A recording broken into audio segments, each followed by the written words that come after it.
It is a pleasure to be back in Hartselle once again and to be among familiar faces and friends. Someone asked me why I wasn't here for the game night the other night, and truth of the matter is that there are people who can kick me around and beat me at Rook in Decatur just as well as in Hartselle. So I decided that I would stay in Decatur, and as it turned out, that night was a terrible night. Tim needed some relief, though. I'm sorry? I said Tim needed some relief. Oh, Tim probably needed someone to commiserate with him. That's right. But it turned out to be a very, very stormy night, as last night was as well.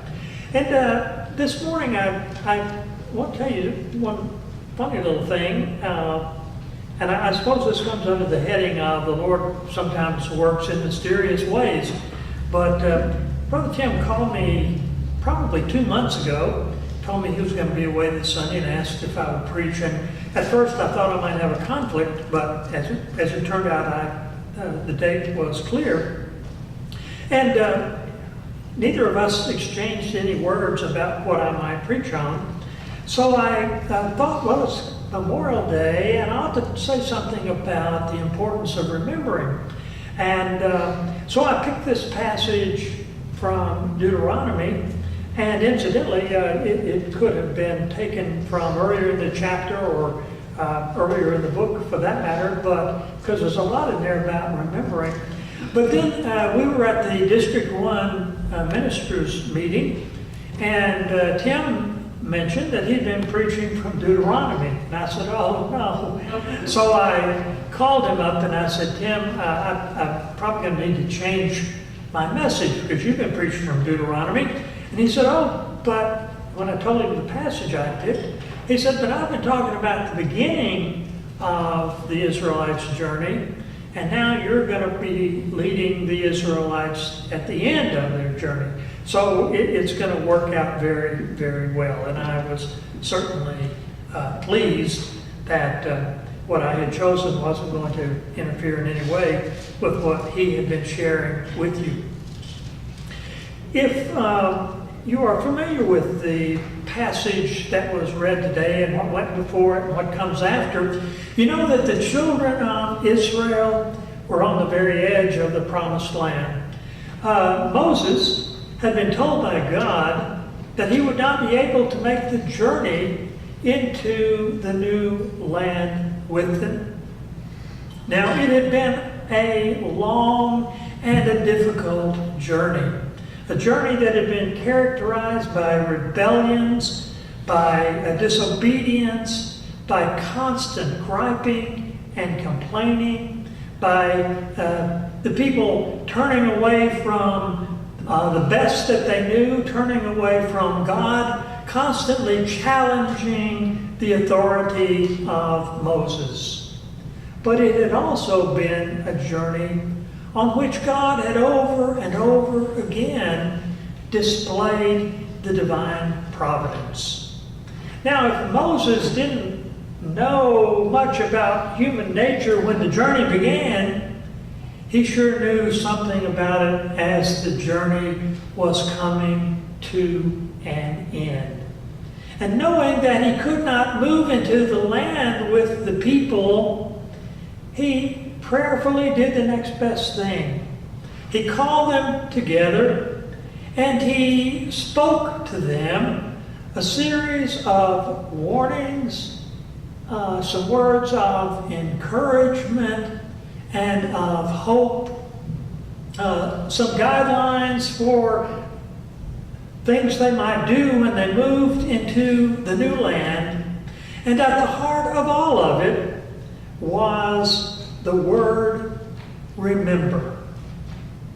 They were moving into a land where people worshiped many gods. And Moses said to them, remember Jehovah, the Lord your God, who has led you every step of the way through the wilderness and is now going to be leading you into this promised land. Do not forget the Lord your God when you have settled in the new land. They were moving away from being a people, a nomadic people on the move, into a land where they would settle and life would become a good life with abundance and with prosperity. And Moses said to them, remember the journey that brought you to that place. Don't forget the hardships that you went through in the wilderness. Don't forget the slavery that was your lot in Egypt. Don't forget the sacrifices that have brought you to the promised land.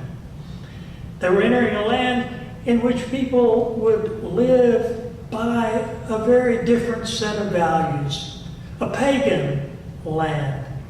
And Moses reminded them that God had given them some guidelines by which they were to live their lives. He had brought the commandments down from the mountaintop. And God had given them some directions for how they were to live. And Moses said, don't dare forget this. When you get to the new land and life is good, don't turn your back on the best and the highest that God has called you to.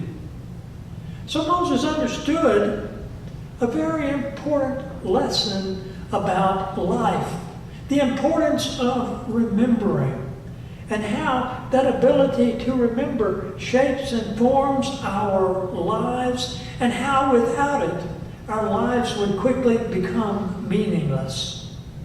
I don't know if you've ever thought about it very much or not, but if we didn't have the ability to remember, life would by and large become a meaningless enterprise. If we couldn't remember, there couldn't be any kind of family life. There couldn't be any relationships of importance in our lives.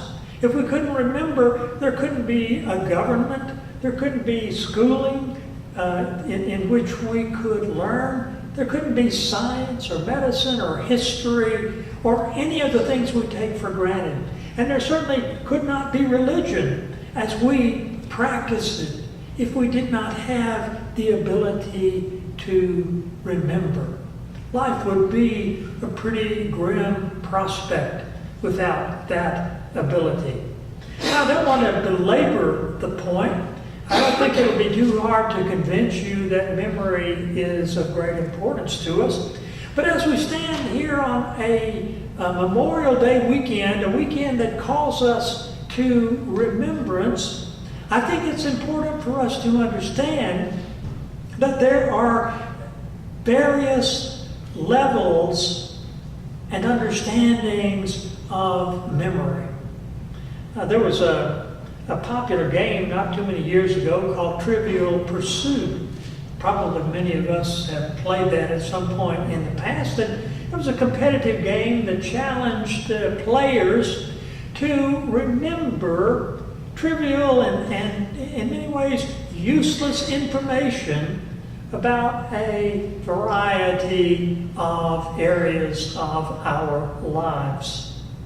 It was a fun game, and we could say that it was a reminder to us that a lot of what's crammed into our heads is indeed trivial stuff. We don't have any idea really how much junk there is crammed into our brains. But maybe it was also a reminder to us that there is also a great deal of profound importance for us to remember as we make our journeys through life. And sometimes the difference between something that's a trivial memory and an important memory has to do with the way in which our memories are processed by us. And I use a simple example to try and explain what I'm talking about. When we're children, we are taught the importance of remembering our birthdays.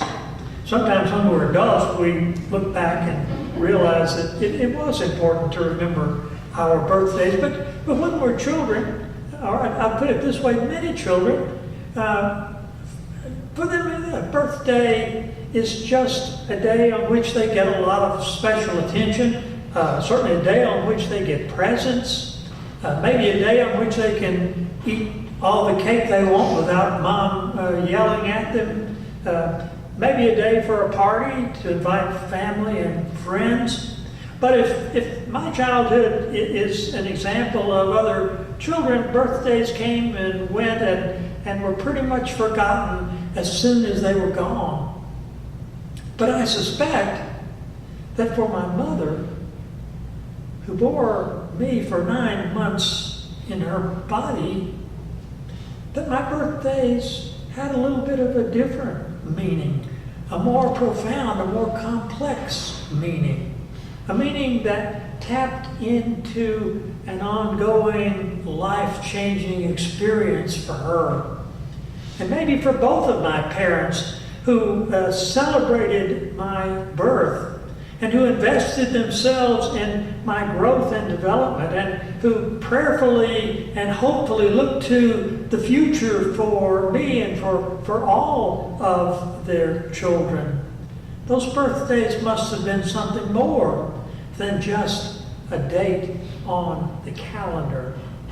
So what I'm saying is that memories can be fleeting and they can come and go very quickly, and they can have very little impact on our lives. But there are also some memories that are woven into our very being, that are part of who we are as human beings, that have a great impact on our lives, that have a continuing influence on the people we are and the people we become. And so it is that if we are lucky enough to grow up in healthy and loving families, our parents and others spend years trying to develop our memories, trying to instill in us values, and trying to teach and model before us ways of living in the world, offering us experiences of things like love and forgiveness, encouraging us and affirming us every step along the way. They offer us opportunities for education, for developing skills for not only living, but for making a living in this world. They offer us opportunities to become persons of faith, to develop a relationship with God, to catch a vision of the highest and the best that life has to offer. And the reason they do this is in the hope that we will develop a sense of identity, a sense of who we are, in the hope that we will develop an integrity that will carry us from experience to experience throughout the course of our lives.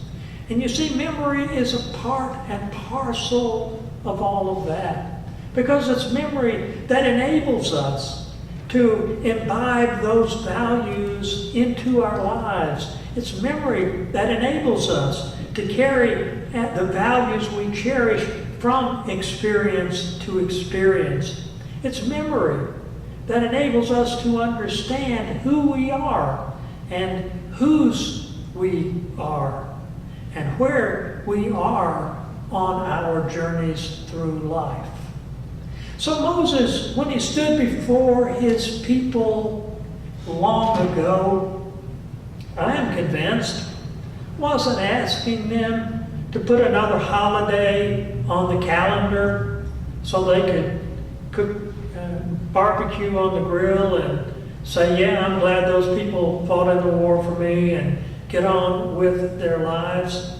He wasn't asking them to engage just in fleeting, trivial memories of some things that happened to other people in the past.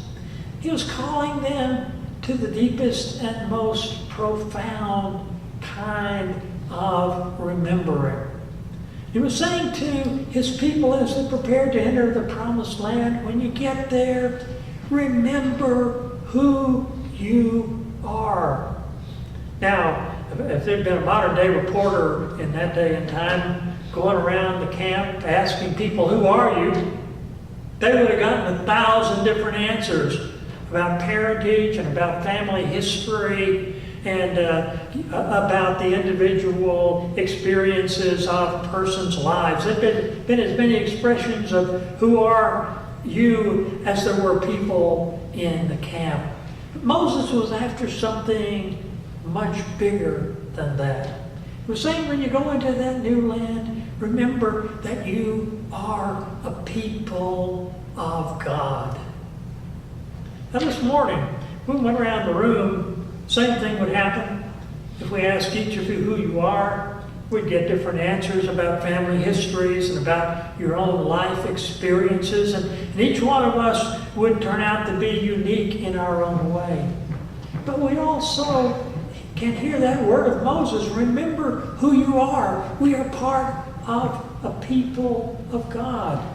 We are a people whose lives have been touched by the living God, who are in the process of being molded and changed by that experience. We are a people who've been called into a fellowship to love God and to love one another. We are a people called upon to remember that a vital part of our identity is children of God who carry that memory, that identity from experience to experience through our lives. Moses also asked them to remember when they moved into this land of abundance, this land in which life would be good, to remember the journey that brought them to that place. He wanted them to remember that they had once been slaves in Egypt, had once been oppressed and abused, but now were free. He didn't want them to forget the struggles and the hardships that they had faced as they made their way through the wilderness. He wanted them to remember that it had been a process of growing and of learning. He wanted them to remember that they had moved from a place of not very much faith in God to a place of a great deal of faith in the God who was leading them into their new land. And is it any different for us? Aren't we, each and every one, kind of on a pilgrimage somewhere between the wilderness and God's promised land? Aren't we a people who have moved from slavery to sin to the freedom that we have in Jesus Christ our Lord? Doesn't our journey take us through hardships and struggles from time to time? Hopefully, ours is also a journey of learning and of growing, a journey of moving from little faith in God to a great deal of faith in God. Moses calls us to remember our journey and to not lapse into a self-righteous pose of saying that we have arrived, but to understand that the journey goes on and that God will lead us to the promised land. Moses wanted them also to remember the values by which God was calling them to live. He said, you're going into a new land and those values are going to be severely challenged. You're going to be surrounded by pagan people who don't share your way of living in the world. Remember the values God has called you to. Remember the commands. Remember the guidelines God has given by which your lives are to be ordered. There's an ancient story about a soldier in the army of Alexander the Great, dragged before the great leader one day. He'd been caught stealing from fellow soldiers. And Alexander looked at him and said, "What is your name?" And the man was so ashamed that he wouldn't lift his head, and he just kept his head down and he mumbled something that was unintelligible. And Alexander said again, "What is your name?" And again the fellow wouldn't lift his head, but he just mumbled. Finally Alexander said, "Lift your head, look me in the eye, and tell me your name." And the man looked up, and with a trembling voice, he said, "Sire, I'm named after you. My name is Alexander." And Alexander the Great said, "Then go back to your regiment, replace the things you have stolen, and begin to live up to your name." Those Jews of old were going into a pagan land. Like it or not, they were bearing the name of the Lord their God. The God who had led them to the wilderness was leading them into the new land. And Moses was saying to them, "Remember and live up to your name, for the consequences will be dire if you do not." You and I, part of the people of God, whether we like it or not, we bear the name of Jesus Christ to this community every day of our lives. And Moses' word comes across the centuries to us, saying, "Remember whose name you bear, and live up to that name." So this morning, let us remember. Let us remember who we are, the people of God. Let us remember the values by which God calls us to live. And let us each day proudly and faithfully and lovingly bear the name of Christ into the life of this community. Amen.